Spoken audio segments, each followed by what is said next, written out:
नमस्कार। उत्तर माघी प्रदेश में आपका स्वागत है। मैं हूं अवधेश। बुलेटिन की शुरुआत करेंगे उससे पहले एक महत्वपूर्ण जानकारी आपको देते हैं।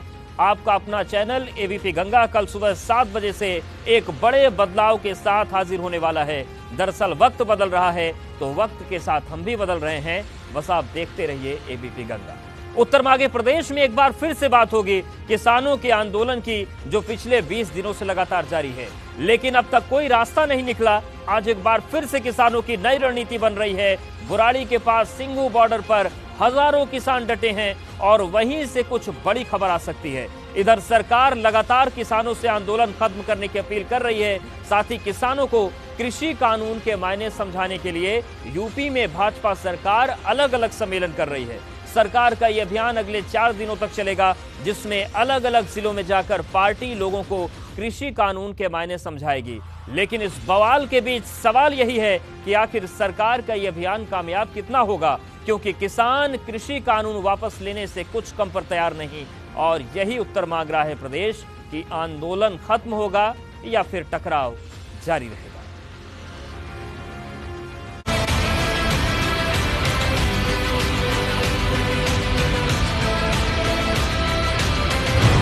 किसानों का बवाल, जारी है सवाल। आंदोलन के नाम पर सियासत काम पर।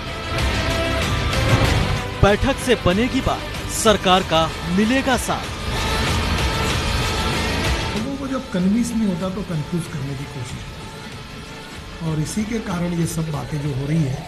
एक्चुअली अगर किसान मंडी में बेचना चाहे तो मंडी में बेचे, व्यापारियों को बेचना चाहे तो व्यापारी को बेचे, और कहीं बेचना चाहे तो कहीं भी बेचे, आपत्ति कोई नहीं है उसमें। आज किसानों की नई रणनीति तय होने वाली। 20 दिन बाद फाइनल फैसला आने वाला है। सरकार का अभियान कितना कारगर होगा साथ। किसानों को कृषि कानून समझा पाएगी सरकार। उत्तर मांगे प्रदेश।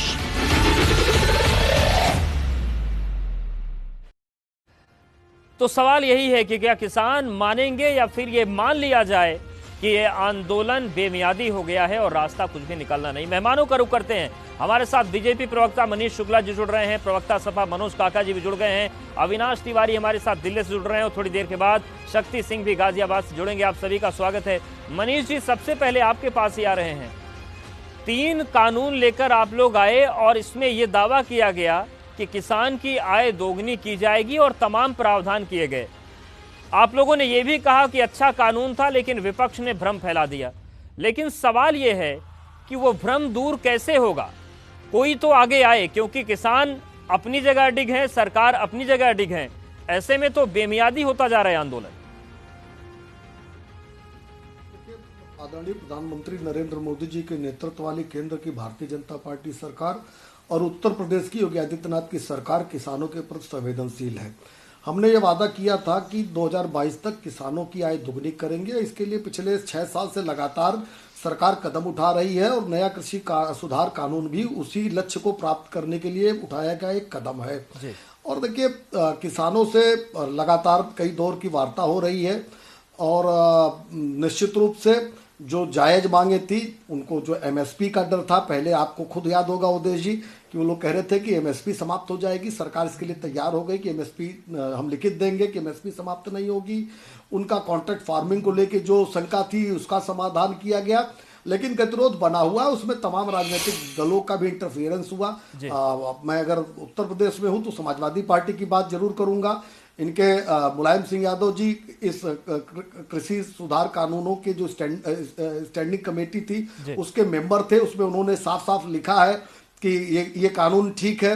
राकेश टिकैत जी का बयान है इस कानून को लागू होने के पश्चात कि अच्छा कानून है। लेकिन अब उसके बाद इस तरह का आंदोलन, और देखिए हम जो उत्तर प्रदेश में चौपाल लगा रहे हैं, पूरे देश में कई जगहों पे चौपाल लगाया जा रहा है और 12 करोड़ देश में किसान हैं। दो तीन राज्यों के कुछ किसान सड़कों पर हैं। उनको भी संतुष्ट करने का प्रयास सरकार कर रही है। लेकिन पूरे किसानों के हित में ये कानून है, इसलिए हम चौपाल लगा के इन कानून की बारीकियां समझाना चाहते हैं। बिचौलिया कैसे खत्म होंगे इस कानून को, वो हम समझा रहे हैं। हमको लगता है कि अगर किसान इसको ठीक से, आज गडकरी जी का भी बाइट आप दिखा रहे थे, गडकरी जी ने आज भी इस बात को कहा है कि line line para para debate कर लें, उस पे डिबेट कर लें, सहमति लेकिन सवाल ये है असहमति कि क्या उस चौपाल से दें, किसान समझेंगे। तर्क लेकिन दें। मनोज काका जी, जिन चीजों का जिक्र मनीष जी ने किया और जो स्टैंडिंग कमेटी में मुलायम सिंह यादव का मत था, वो तो लिखित में है कि उन्होंने समर्थन किया था। एक आंदोलन की गंगा बही, उसमें आप लोगों ने हाथ धो लिया क्या कि चलो कुछ नहीं है तो फिर कूद जाते हैं इसमें?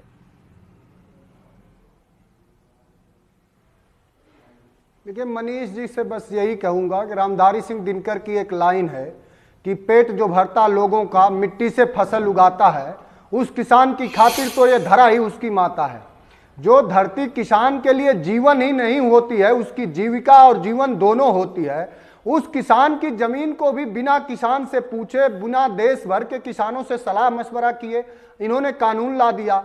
और आपने उसके परिणाम देखे होंगे कि आज किसानों की क्या हालात है। विगत एक साल में पूरे देश में, ये मेरा कोई नहीं है, एनसीआरबी का डेटा है कि पूरे देश में विगत एक साल में 42,460 किसानों ने सुसाइड किया है। तो उसका जिम्मेदार कौन है? मैं सवाल यही है मनोज काका जी कि ये जो पूरा दर्द है, ये जो सहानुभूति है, ये क्या विपक्ष में आने के बाद ही सजीव होती है क्या? जब सत्ता में रहेंगे तब फिर कुछ और रंग रहेगा? नहीं, अवधेश जी, समाजवादी पार्टी ने हमेशा किसान मनस्क रही है। अगर आपके डिबेट में मैंने कई बार कहा है कि समाजवादी पार्टी एक ऐसी पार्टी है जिसने किसानों की बात बहुत मुखर होकर उठाई और बात ही नहीं करी, बल्कि किसान की जो दुर्घटना बीमा थी उसको 1 लाख से 5 लाख किया गया। किसान के लिए जब जब कोई कैलेमिटी आई उसका कंपनसेशन अगर किसी ने दिया तो अखिलेश यादव जी ने दिया।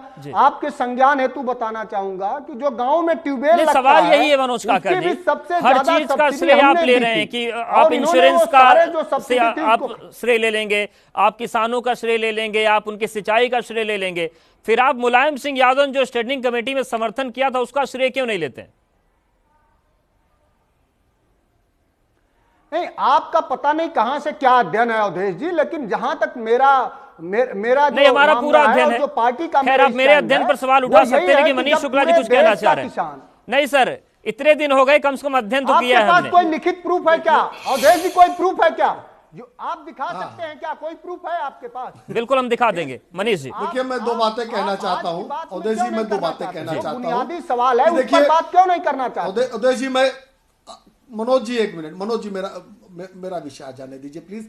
देखिए, मैं 2 बातें कहना चाहता हूं। एक तो हम लोग डिबेट पे बोल रहे हैं, इनके तथ्यों पे तो डिबेट हो सकती है, लेकिन संसद में कही बात, स्टैंडिंग कमेटी में लिखी गई बात, इसको कोई नकार नहीं सकता। दूसरी बात मैं कहना चाहता हूं कि कॉन्ट्रैक्ट फार्मिंग, मनीष जी, आप झूठों का देश में व्यापार चल रहा है ना, उसी के स्वपोषित और स्वघोषित प्रवक्ता हैं आप सरकार की यहाँ बुराई तो कर नहीं सकते। आपको अपनी नौकरी भी तो करनी है ना। आपको अपनी नौकरी भी तो करनी है। क्या ये सच नहीं है कि पूरे देश का किसान 20 दिन से सड़क पर खड़ा है? अब विषय आ जाने दीजिए, सुन लिया मैंने सुन लिया, मुझे आप बोलने दीजिए। क्या ये सच नहीं है जी? देखिए, मैं आपकी तरह विद्वान तो नहीं हूं, 20 दिन से देश का किसान सड़क पर है। मैं आपकी तरह और अखिलेश यादव की तरह विद्वान तो नहीं हूं, किसान की लेकिन स्टैंडिंग कमेटी में किया किसानों ने। देख लीजिए, आपके आंकड़े हैं, ये मेरे नहीं है। ठीक है मनोज काका जी, सुन लीजिए मनीष जी। अगर इस तरह से रनिंग कमेंट्री होगी, इस तरह से रनिंग कमेंट्री करना हो तो फिर कोई नहीं बोलेगा, ना कोई समझ में आएगा, ना किसी को समझ में आएगा। देखिए, मैं मनोज काका की तरह विद्वान, अखिलेश यादव की तरह विद्वान तो नहीं हूं, लेकिन स्टैंडिंग कमेटी और उसमें लिखे हुए चीजों को तो पढ़ सकता हूं, इतना पढ़ा लिखा हूं। अरे आप झूठों के विद्वान हैं, हम थोड़ा यथार्थ में बात करते हैं, आप झूठों के साथ। नहीं, आपके विद्वता पे हमें कोई चाहे जो कह लीजिए, आप विद्वान तर्क की सीमा जब समाप्त हो जाती है, तर्क की सीमा जब समाप्त हो जाती है, तर्क की सीमा जब समाप्त हो जाती है तो इस तरह की बातें किया जाता है जैसे आप कर रहे हैं। तो आपकी व्हाट्सएप यूनिवर्सिटी शुरू हो जाती है, लेकिन कॉन्ट्रैक्ट जब तर्क की सीमा समाप्त हो जाती है तो बीजेपी की यूनिवर्सिटी देखी नहीं है। काका जी सुन भी तो लीजिए आप।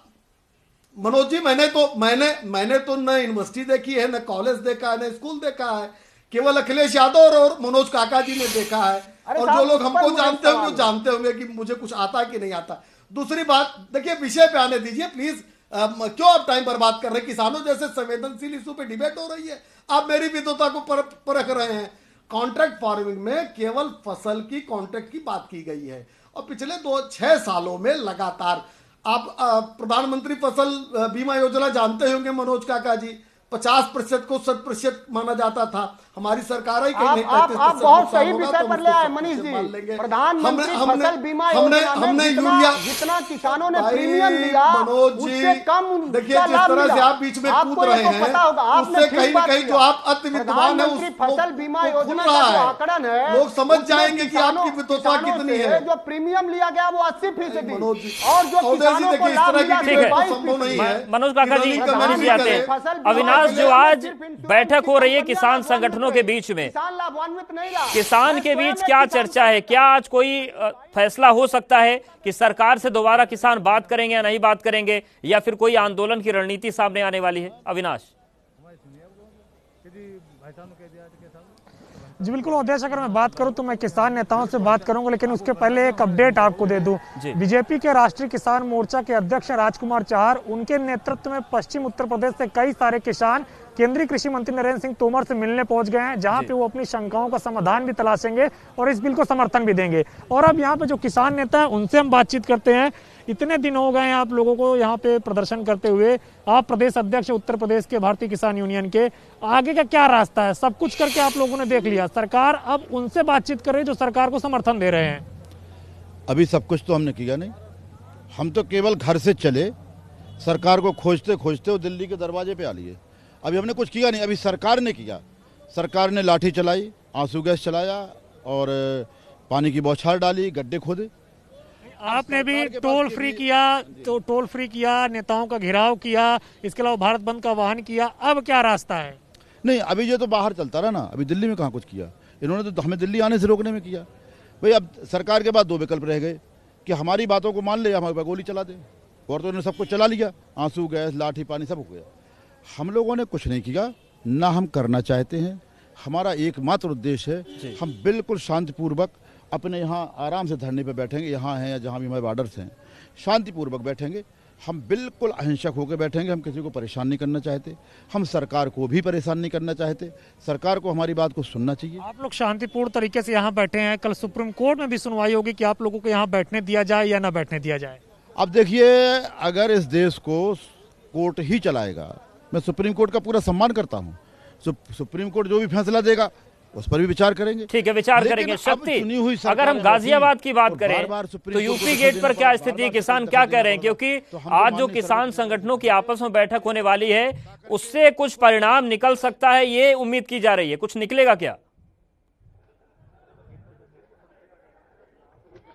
देखिए, लगता तो नहीं है कि कुछ निकलेगा, बस ये लगता है किसानों की अगली रणनीति क्या होगी उसके बारे में विचार विमर्श किया जा रहा है। सिंधु बॉर्डर पर राकेश टिकैत से भी हमारी बात हुई थी, उन्होंने भी यही बात कही थी।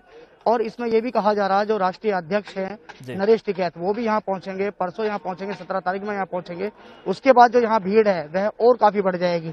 हालांकि हम डेली यहाँ कवर कर रहे हैं और रोजाना की यहाँ जो भीड़ है, भीड़ की संख्या यहाँ पर बढ़ती ही जा रही है। हमारे साथ कुछ किसान हैं, इनसे बात कर लेते हैं। भारतीय किसान यूनियन के गाजियाबाद के जिला अध्यक्ष हैं, इनसे बात कर लेते हैं। ये बताइए कि समाधान का कोई रास्ता निकल रहा है? आप लोगों की कुछ विचार विमर्श हो रहे हों तो उसमें क्या कुछ रणनीति ऐसी आगे के लिए बनाई जा रही हो, कुछ या कुछ खत्म करने के लिए बात की जा रही हो? क्या है अगली रणनीति? खत्म तो धरना नहीं होगा। मोदी जी अगर ये चाह रहे हो कि ये कुछ दिन में जो है उठ के चले जाएंगे, किसान इस बार इरादे से आ रहे हैं और दिन पर दिन बढ़ता चला जाएगा। काम का समय था, गेहूं जो है सब महिलाओं ने साथ में लगाकर उन्होंने बुआई कर दिए, थोड़ी बहुत रह रही है, उसे भी करके किसान आने लग रहे हैं। अब किसान तो अब जुटना शुरू हुआ है, आप देखना है 17 तारीख में क्या हाल पाएगा। चीज है मनीष जी, एक तो जो है छोटा रिएक्शन आपका चाहेंगे, उसके बाद ब्रेक पर जाएंगे। सवाल ये है कि जब कानून इतना अच्छा आपने बनाया, आपकी सरकार है, इतने प्रबुद्ध लोग हैं इसमें, तो बार बार आप लोग ये जरूर कहते हैं कि जो कन्विंस नहीं कर पाते वो कंफ्यूजन पैदा कर देते हैं। तो क्या कंफ्यूजन पैदा करने लोग हावी हो गए इतने बड़ी सरकार पर? आखिर जब इतनी अच्छी चीजें हैं तो किसान क्यों नहीं मान रहा है? देखिए अवधेश जी, पूरे देश में 12 करोड़ किसान है और ज्यादातर, क्या हम कहें तो 90% से ज्यादा लोग कन्विंस है।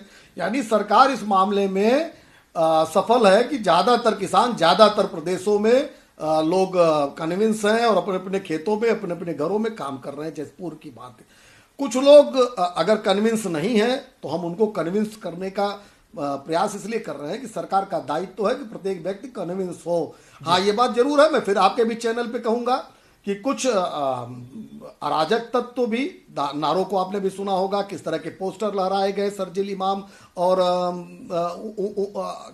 खालिद उमर के और तमाम लोगों के, तो ऐसे लोग भी शामिल हुए हैं।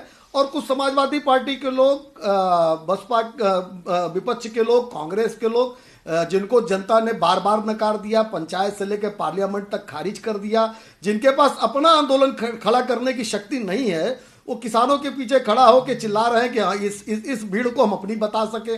लेकिन हम किसानों को समझाएंगे, किसानों की कानून की अगर बारीकियां हैं, हम तैयार हैं, हमारी सरकार पूरी तैयार है, एक एक लाइन पे डिबेट करने को तैयार है। हम अवधेश जी पूछना चाहते हैं कि अगर किसी व्यक्ति को एक जगह कोई सामान बेचने के लिए बाध्य किया जाए या उसको ये खुली छूट हो कि कहीं बेच सकता है, तो ये कौन सा ऑप्शन सही है? ये तो इसके लिए तो किसी साइंस की जरूरत है नहीं पड़ने और मनोज काका जी के पास भी जाएंगे, लेकिन यहाँ पर वक्त एक बहुत छोटे से ब्रेक का है। लेकिन सवाल हमारा बरकरार है कि कुछ आंदोलन के बीच से सहमति की राह निकलेगी, संवाद की राह निकलेगी, या फिर ऐसे ही टकराव आगे बढ़ता रहेगा। फौरन हाजिर होते हैं।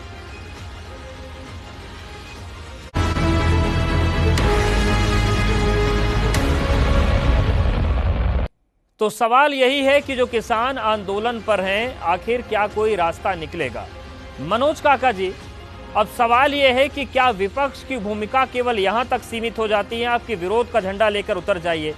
इन पूरे 3 कानूनों को आपने पढ़ा होगा, क्या एक भी बिंदु ऐसा नहीं लगा आपको सही जिस पर किसानों से बात की जाए, उनको कम से कम ये बताया जाए कि संवाद आगे बढ़ता रहे तो चीजें बेहतर होंगी? नहीं, देखिए, आपका सवाल अवधेश जी बहुत वाजिब है। हम सिर्फ विरोध के लिए ही विरोध नहीं कर रहे हैं। हमारे विरोध के जो संदर्भ में है वो किसान का हित है। और हमने तीनों कानून पढ़ा, सरलीकरण संवर्धन भी पढ़ा, वस्तु अधिनियम भी पढ़ा और कॉन्ट्रैक्ट फार्मिंग भी पढ़ी। तीनों कानून को जब देश भर का किसान संगठन इकट्ठा होकर के और अध्ययन करके ये देखा कि ये तीनों किसान कहीं भी किसान के हित में जाता हुआ नहीं दिख रहा है, ये पूरी तरह से जो किसानों की बाजार है वो देश के चंद उद्योगपतियों के हाथ में देने की साजिश है भारतीय जनता पार्टी की। ये वही लोग हैं जो भारतीय जनता पार्टी को, एडीआर की रिपोर्ट है कि 95% 8% जो भारतीय जनता पार्टी को चंदा देते हैं। तो जो लोग बीजेपी को चंदा देते हैं उसके बरक्स भारतीय जनता पार्टी और मोदी जी की सरकार उनको देश के किसानों की जो भूमि है, मैंने जैसा कि पूर्व में आपको बताया कि भूमि किसान के लिए जीविका ही नहीं उसका जीवन होती है, वो देना चाहती है। और आपने देखा होगा जो तीसरा कानून है आवश्यक वस्तु का, उसके तो हटते ही देश में जो जरूरी सामान है खाद्य रसद की, मनीष भाई सुन रहे हैं, उसकी जो कीमत है वो 70 से 80% बढ़ गई।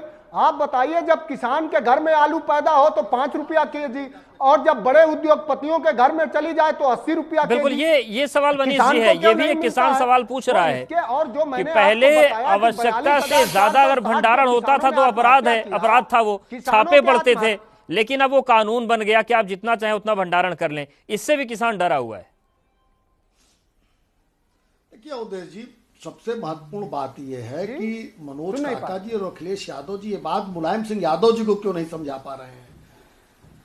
अगर ये या मुलायम सिंह यादव जी इनसे कम समझदार है कि खेती किसानी के बारे में अखिलेश जी से, और आप माननीय मोदी जी को क्यों नहीं समझा पा रहे हैं कि 20 दिन से किसान सड़क पे खड़ा है?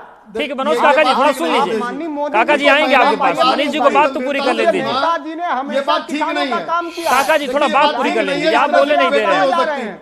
मनोज काका जी सुनिए, मनोज काका जी, मनीष जी को बोल लेने दीजिए, 2 मिनट आते हैं आपके पास। मनोज काका जी आएंगे, थोड़ा सुन लीजिए। मैं इनसे ज्यादा चिल्ला सकता हूँ, इनसे ज्यादा मैं बोल सकता हूँ, लेकिन मैं डिबेट की मर्यादा को रखना चाहता हूं। मैं चाहता हूं किसानों के हित की बात अगर हो तो वो डिबेट, वो विषय सबके सामने आना चाहिए। लेकिन जिस तरीके से ये बीच में चिल्लम चोट मचा रहे हैं, इससे स्पष्ट होता है किसानों से इनको कोई नहीं लेने वाला है। और देखिए, मैं फिर से कह रहा हूं कि मुलायम सिंह यादव जी या तो गलत है या अखिलेश यादव गलत है। मनोज यादव बताएं आज आपके चैनल पर कि खेती किसानी मनोज यादव ज्यादा जानते हैं, मुलायम सिंह यादव ज्यादा जानते हैं? खेती किसानी मुलायम सिंह यादव ज्यादा जानते हैं कि अखिलेश यादव ज्यादा जानते हैं? आखिर अगर किसान को ये ऑप्शन दिया जा रहा है कि आप बात नहीं हो, डिबेट को आप कहीं बेच सकते हो, तो ये जो बिचौलियों के समर्थक अखिलेश यादव हैं, समाजवादी पार्टी जो बिचौलियों की समर्थक मांग कर रही है, समाजवादी पार्टी की पूरी संवेदना देश के किसानों के साथ है। आप कानून वापस कब लेंगे, इस पर बात करिए। क्या आपको बड़े उद्योगपति के घरानों की बात सुन लेते हैं, उनसे मिलने आप हॉस्पिटल में चले जाते हैं? मनोज काका जी, कि आप सत्ता पक्ष को बोलने नहीं देंगे, किसानों के साथ आंदोलन में कूद जाएंगे, इसलिए सवाल उठ जाता है कि क्या विरोध केवल विरोध के लिए है। आप सभी का बहुत शुक्रिया हमारे साथ जुड़ने के लिए।